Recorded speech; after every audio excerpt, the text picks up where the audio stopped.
Today we're going to continue on with the progress of Reconstruction.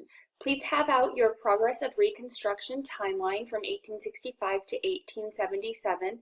Also, please keep note of any questions that you may have about Reconstruction. All right, so as you can see, just as a quick refresher, from April to December 1865, we had the phase of presidential Reconstruction.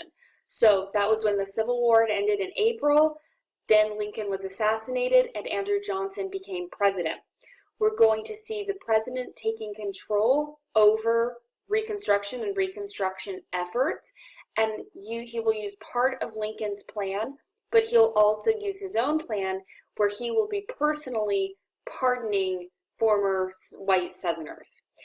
In addition, though, there's going to be the 13th Amendment that is ratified in December of 1865 to end slavery once and for all. However, although the 13th Amendment is key, it is unfortunately not going to be enough to protect the newly freed slaves. Congress is going to struggle to take the lead in the Reconstruction efforts, largely because Andrew Johnson was failing so badly and Johnson wasn't radical enough. And again, it's going to be radical Republicans who are controlling Congress, but really by our standards today, there was not really anything radical about them. So by 1866, they have control, and there's going to be a conversation that emerges as to who is a citizen, who actually has citizenship in the United States. So there are 4 million freed people. Are they citizens? Are they not? What are we going to do, essentially, with so many people who have now come into the system? And we're going to have Congress pass the Civil Rights Act of 1866. Now, this is actually the first time that Congress passed a law relating to civil rights.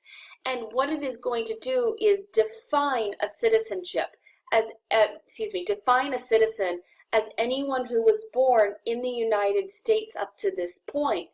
Before this, citizenship was decided by your states. So being born here as equaling citizenship was a new concept. The Democrats were against this, and actually some Republicans were too, and the only way this ended up getting passed was that moderate Republicans got on board with this.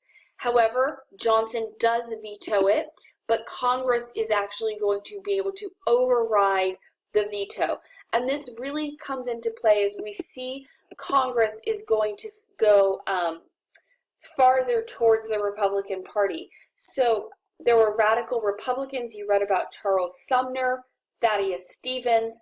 They had different ideas as leaders of Congress of what citizenship and what the Civil Rights Bill should look like.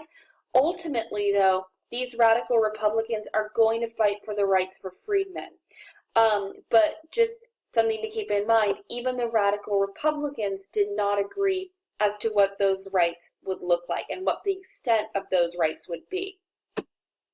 The problem with the Civil Rights Act of 1866 was also that it could have been overridden by the Supreme Court, or it could have been repealed in a later act of Congress, because it actually does specifically go against the Dred Scott case. The solution, of course, is if you put it in the Constitution, it can never go away. It can't be unconstitutional. So then we're going to have the debate of passing the 14th Amendment.